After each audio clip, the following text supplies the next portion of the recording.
네, 우리 23일자 말씀 시편 15편 1절부터 5절까지의 말씀입니다. 한 절씩 교독하겠습니다. 여호와여, 주의 장막에 머무를 자 누구 오며 주의 성산에 산 자 누구 오니이까?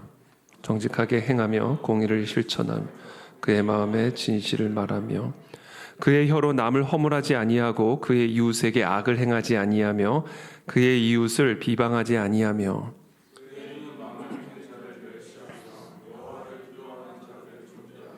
그의 마음에 서원한 것은 해로울지라도 변하지 아니하며. 함께 읽습니다. 이자를 받으려고 돈을 꾸어주지 아니하며 뇌물을 받고 무죄한 자를 해하지 아니하는 자이니 이런 일을 행하는 자는 영원히 흔들리지 아니하리이다. 아멘. 네, 오늘 이 다윗의 시는 다윗의 기도는 질문으로 시작을 합니다. 여호와여, 주의 장막에 머무를 자 누구 오며 주의 성산에 사는 자 누구 오니이까? 주의 장막, 주의 성산은 이 성전을 일컫는 말이죠. 하나님의 임재가 거하시는 하나님의 집, 하나님의 성전을 비유적으로 주의 장막, 주의 성산 이렇게 부르죠. 또 이 하나님의 성전은 하나님의 임재를 또 상징하는 것이기도 합니다. 하나님의 보호, 하나님의 권능, 하나님이 함께 하시는 인생, 너희가 하나님의 영이 거하시는 거룩한 성전임을 알지 못하느뇨. 하나님의 영이 함께 하시는, 하나님의 보호하심과 능력이 함께 하시는 사람, 그것이 또 이 주의 장막이 비유하는 의미이기도 합니다. 자, 그와 같은 자는 누구입니까? 하나님이 함께 하시는 사람은 누구입니까? 하나님의 보호를 입을 수 있는 사람은 누구입니까? 하나님의 그와 같은 거룩한 임재 안으로 들어갈 수 있는 그런 성도는 누구입니까?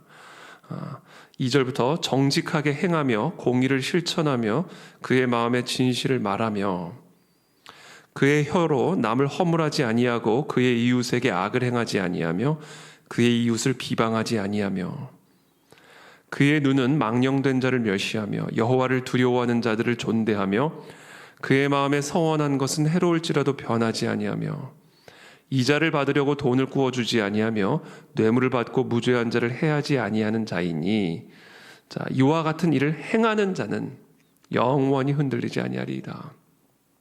하나님의 장막에 머물게 되리이다. 하나님의 보호 아래 하나님의 권능이 그를 돌보고 함께하고 인도하고 지켜주실 것이다. 그래서 어떤 상황 속에서도 흔들림이 없는 견고한 인생이 될 것임을 오늘 하나님은 이 다윗의 기도, 이 시편을 통해서 우리에게 약속해주고 계시고 또 말씀해주고 계십니다. 이 모든 것이 결국은 뭐냐면 언행이죠. 언행. 구체적인 언행이 우리로 하여금 하나님의 성전 안에 들어가기 위한 자격이 되고 조건이 됩니다. 우리의 언행, 말과 행함, 이것이 하나님의 권능 아래, 하나님의 보호 아래 거함으로 흔들림이 없는 삶을 살아가기 위한 조건이고 자격이고 기준입니다. 그래서 오늘 이 새벽에 오늘 우리에게 주시는 이와 같은 말씀을 근거로 우리의 언행을 한번 돌아보시게 되기를 축복합니다. 하나님의 보호를 입을 수 있는 삶의 조건이 우리의 언행에 달려 있습니다. 하나님의 장막 안에 머무를 수 있는 기준이 바로 우리의 언행에 달려 있다. 사람 앞에서든 사람이 없을 때든 하나님 앞에서 보여지고 하나님의 귀에 들려지는 우리의 언행이 바로 하나님의 성전에 들어가기 위한 조건이 됨을 오늘 우리에게 말씀해 주고 계시죠. 그래서 오늘 이 본문은 너희의 언행을 돌아보라, 점검하라 라는 것을 우리에게 말씀하십니다. 먼저 정직하게 행하라. 영어 성경에 보면 blameless, 흠이 없는 삶이죠. 흠이 있으면 안 된다. 정직한 삶. 부정직함이 우리의 삶에 흠을 가져다 주는 것이죠. 정직하게 행하고 공의를 실천하고 그의 마음에 진실을 말하고 마음의 진실을 입으로 표현하라는 것이죠. 그래서 때로는 침묵이 좋을 때가 있습니다. 차라리 침묵이 정직할 때가 있죠. 그의 혀로 남을 허물하지 아니하고 그의 이웃에게 악을 행하지 아니하며 그의 이웃을 비방하지 아니하며. 흥미롭죠. 3절에 혀로 남을 허물하지 아니하고 그리고 이제 세 가지를 말씀하는데 남을 허물하지 않고 이웃에게 악을 행하지 않고 이웃을 비방하지 않고 이 혀로 그리고 마지막인 이웃의 비방 이게 사실은 다 혀로 하는 죄인데 그 중간에 이웃에게 악을 행하지 않는다. 결국 이 이웃에게 악을 행하는 것에는 혀로 남을 허물하고 이웃을 비방하는 것도 포함이 되고 있음을 우리에게 말씀해주고 있는 것이죠. 명예를 훼손하는 악을 행하는 것이죠. 그래서 사람들이 듣지 않는 곳에서 그 이웃이 있지 않은 곳에서 나의 혀로 남을 허물하고 그 이웃을 비방할 때 우리는 우리의 혀로 그 사람의 명예를 훼손함으로 악을 행하게 되는 것입니다.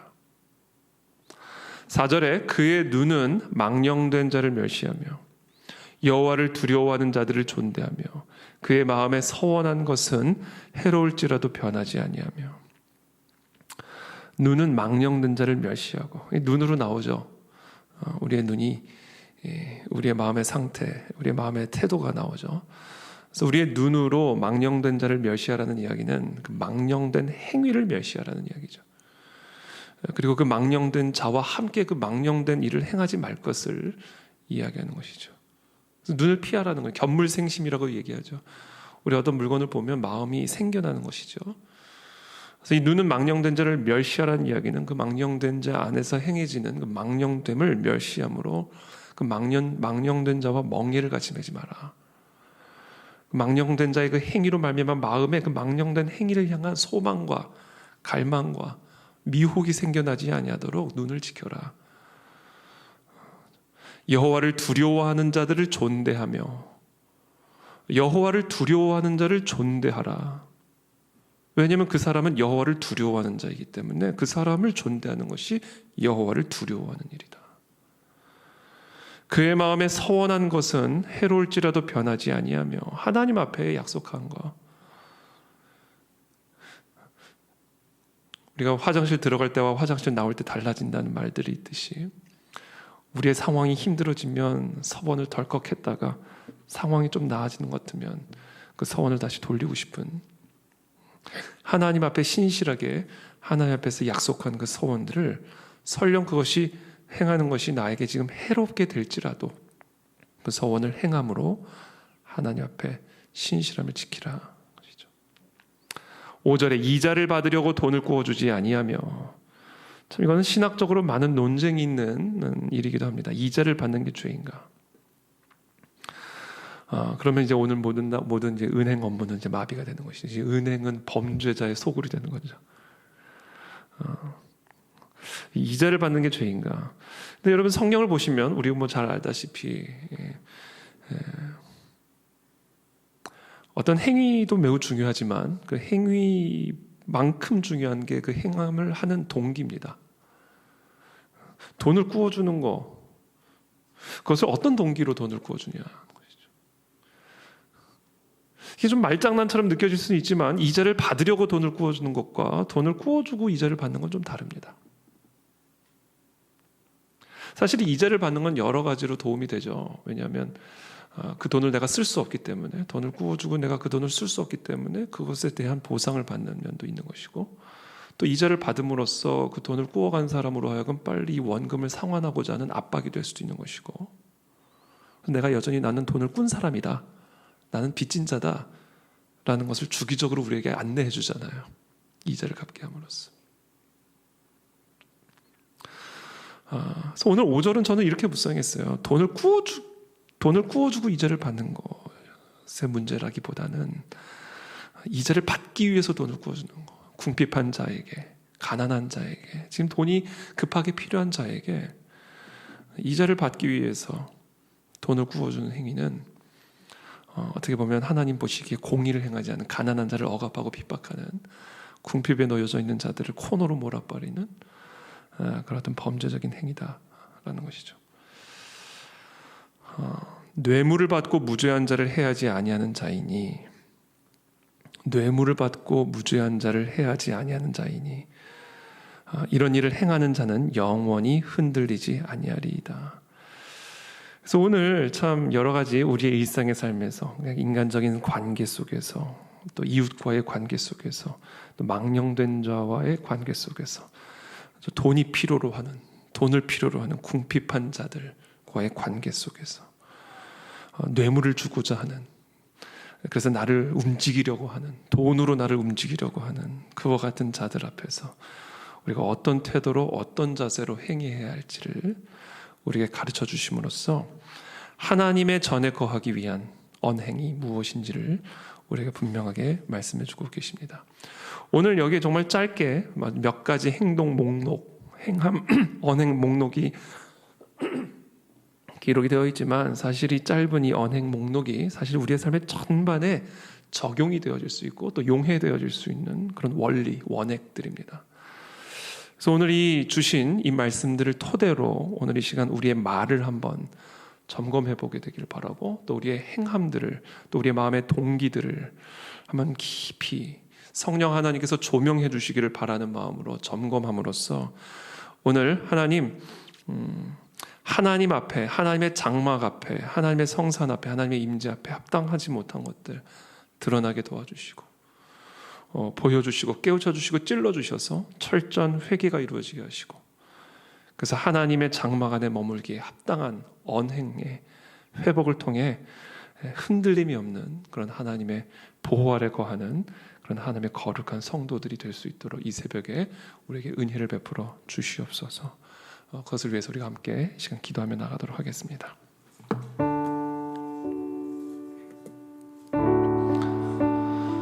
아버지 도와주십시오.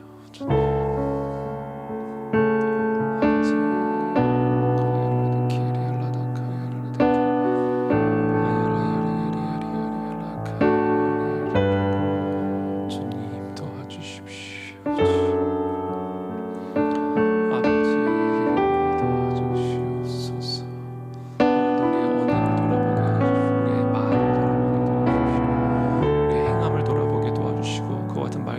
동기를 하나님 분별하게 도와주시어서 하나님의 눈앞에, 하나님의 임재 앞에 우리의 언행의 거룩함이, 온전함이 회복이 되어지는 이 새벽이 될 수 있도록 성령 하나님 우리의 심령을 감찰하여 주시고 말씀하여 주시고 드러내 주시고 찔러 주시기를 원하나이다.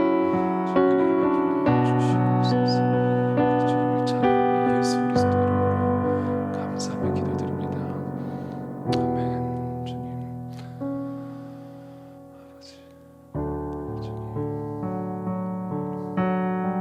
살아계신 하나님 감사합니다. 오늘도 우리에게 주시는 이 생명의 말씀으로 이 시간 하나님의 임재 앞으로 들어가기를 원합니다. 하나님의 장막 안에 들어갈 수 있는 거룩한 의의 옷으로 우리가 무장되어 있는지 점검할 수 있는 이 새벽이 되기를 원합니다. 우리의 말과 우리의 행함, 그리고 그와 같은 말과 행함의 동기들을 하나님 깊숙이 분별하고 또 감찰하게 도와주시어서 좀 하나님 보시기에 합당한 언행과 동기로 회복이 되어지는 이 시간이 되게 도와주시고, 그래서 하나님의 장막 안에 거하는 영원히 흔들리지 않는 그런 거룩한 성도들의 삶이 되어질 수 있도록 하나님께서 우리에게 은혜를 베풀어 주시옵소서. 예수 그리스도 이름으로 기도합니다.